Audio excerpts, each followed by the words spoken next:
করছি মদন মোহনের second part. ওং ক্লিং মদন মোহনায় নম। ওং নম ব্রহ্মণ দেবায় গো ব্রহ্মণ হিতায় আচ জগদ্ধিতায় শ্রীকৃষ্ণায় গোবিন্দায় নমো নমঃ। নহে সামান্য এই বালক কখন ছেলে কোলে লয়ে ব্রাহ্মণী বাড়ি ফিরে এলো। ব্রাহ্মণীরে বন কথা সকলি বলিল, শোনো শোনো ও ব্রাহ্মণী বলি যে তোমারে, আজ যে উৎকৃষ্টরা দিও না ইহারে। আষাঢ় মাসে একদিন ঝড় বৃষ্টি হলো, বাঁকা নদী তীরে বালক মাছ ধরিতে গেল। যত জাল পাতে বালক মাছ নাহি পায়, জালের মধ্যেতে শুধু স্বর্ণ ইট পায়। স্বর্ণ ইট বলে বালক চিনিতে না পারে, ইটগুলি তুলে তুলে রাখে নদীর তীরে। সেই ইট লয়ে ঘরে বালক চলিল, তুলসী মঞ্চ করিবারে বালক ভাবিল। সোনার ইট দেখি বিপ্র চিনিতে পারিয়া, কোলে লয়ে বালকেরে বলেন হাসিয়া, শোনো রে বালক আমি বলি যে তোমায়, পূজারী ব্রাহ্মণ তুমি করিবে আমায়। ব্রাহ্মণ বালকে তবে হত্যা করাইল, বালক আবার মাছ ধরিবারে গেল। বালক দ্বিতীয়বার ফেলে জাল তার, সচন্দন তুলসী যে উঠিল এবার। দ্বিতীয়বারেতে বালক জাল যে ফেলিল, শঙ্খ ঘণ্টা প্রদীপাদি তাহাতে উঠিল। চতুর্বারেতে জাল ফেলিল, যখন জালেতে উঠিল দেব মদন মোহন। বালকেরে কহে তবে দেব নারায়ণ, শুনো বৎসা হই আমি মদন মোহন। ব্রাহ্মণ আলয়ে মোরে করো হে স্থাপন, পুজিবে বিপ্র দিয়ে তুলসী চন্দন। কহিল বালক শুনো মদন মোহন, জন্মে জন্মে পাই যেন রাঙা চরণ।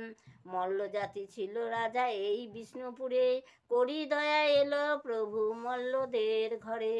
সত্যাবন্দী 7 জন্ম দেব নারায়ণ, বিষ্ণুপুরে রহে দেব মদন মোহন। গোপাল সিং রাজা হলো এই বিষ্ণুপুরে, রহিলে নারায়ণ গোপালের ঘরে। মধ্যম পাণ্ডব ভীম জন্মে সেই বংশে, রাজত্ব করেন রাজা মনের হরিষে। একদা আসিল বর্গী 52,000, লুটিতে রাজার গড় করি মার মার। গোলন্দাজ গিয়ে নিপে দিল সমাচার, গড় লুটিতে বর্গী এলো 52,000। নিপ কহে গোলন্দাজ শুনো বচন, সহায় আমার শুধু মদন মোহন। অন্তর্যামী নারায়ণ জানিয়া অন্তরে, তারাইতে বর্গী তিনি গেলেন সত্তরে। লাল বাঁধের দল বাদল 2টি কামান ছিল, তার মধ্যে 80 মণ বারুদ ভরিল। 2টি কামান প্রভু হইল 2 বগলে, 2 হাতে 2 কামানে দিল পলতে জেলে। এক তোপে বহু বর্গী হলো নিধন, কামানের শব্দে মূর্ছা গেল বহুজন। রণজয় করি প্রভু ঘরে ফিরে যায়, পথেতে গোয়ালায় এক দেখিবারে পায়। পিপাসার্ত হয়ে বলে মদন মোহন, দই দাও ও গোয়ালা করিব ভজন। গোপ বলে ও সিপাহী তোমায় সুধায়, করি কথা করি কোথা পাবে তুমি ভাবিছ তো তাই। মদন মোহন বলে গোয়ালা তোমায় বলে দি, আমি বিষ্ণুপুরের রাজপুত্র করির অভাব কি। ভয়ে ভয়ে গোয়ালা তখন দই ঢেলে দিল, 2 হস্ত পেতে ঠাকুর দই যে খাইল। চলক করি পাতিলেন হাত মদন মোহন, 2 হস্তে দই খেলেন 16.5 মণ। কাঁদিতে কাঁদিতে রাজা খোঁজে নানা স্থান, এই পথে দেখেছ কেউ মদন মোহন। গোয়ালা বলে মহারাজ করি নিবেদন, তোমার ছেলে দই খেয়ে গেল যে এখন। রাজা বলে গোয়ালা তোর সার্থক জীবন, ছেলে নয় দই খেয়েছে মদন মোহন। ভয় নাই তোর কিছু দাম দিব আমি, কোনখানে দই খেয়েছেন দেখাও মোরে তুমি।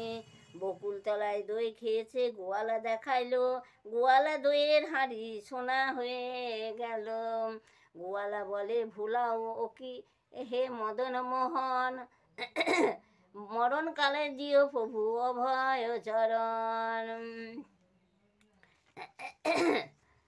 এই কথা কয়ে গোয়ালা সত্য করাইল, বিষ্ণুপুরে গিয়ে তখন উপনীত হইল। বিষ্ণুপুরে জন্ম, নাম কেশব ভারতী, বাগবাজারে জন্ম নিলেন গোয়ালা মূরতি। গোকুল মিত্র বলে তার নাম প্রকাশিল, মদন মোহন নিজে তখন বলিতে লাগল। বিষ্ণুপুরে গ্রাম ছিল চাকুন্দার বন, সন্ধ্যা দিতে তৈল পুড়ত 7.5 মন। একদিন মহারাজ বিপদে পড়িল, 3 লক্ষ টাকার তরে চিন্তিত হইল। মদন মোহন বলে রাজা শুনো এক মনে, 3 লক্ষ টাকা তরে চিন্তিত হইল। মদন মোহন বলে রাজা শোনো এক মনে, 3 লক্ষ টাকা তরে ভাবনা এত কেনে, আমার বাধা দিবে চলো গোকুল মিত্রের ঘরে, যত টাকা নিবে রাজা তত দিতে পারে। সুবুদ্ধি ছাড়িয়া রাজা কুবুদ্ধি ঘটিল, গোলকের হরি নিয়ে বাধা দিতে গেল। বৈশাখে নবমীর দিনে বন্ধক রেখে দিল মদন নামে গোকুল মিত্রে চাকর এক ছিল। একদিন কোথা গেল চাকর মদন, নিদ্রা থেকে উঠে বাবু ডাকেন তখন, অন্তর্যামী মদন মোহন অন্তর জানিল, মদনা সাজি মদন মোহন বাবুর কাছে এলো। তামাক সাজিয়ে মদনা বাবুর হাতে দিল, সেই তামাক গোকুল মিত্র সেবন করিল। তামাক খেয়ে গোকুল মিত্র চারিদিকে চায়, বিষ্ণুপুরে তামাক মদনা পেলি রে কোথায়। এই কথা শুনে ঠাকুর অন্তর্ধান হলো, ছল করি শ্রীমন্দির ভক্তিতে ডাকিলে নর মদন মোহনে, অন্তকালে পায় স্থান প্রভুর চরণে। সেই গিয়েতে হইবে এই আদি কথা, রোগ শোক দুঃখ দৈন্য নাহি যায় তথা। সাঙ্গ হলো কথা মোর নমস্কার করি, সবে মিলে সমস্বরে বলো হরি হরি। হরে কৃষ্ণ রাম রাম রাম।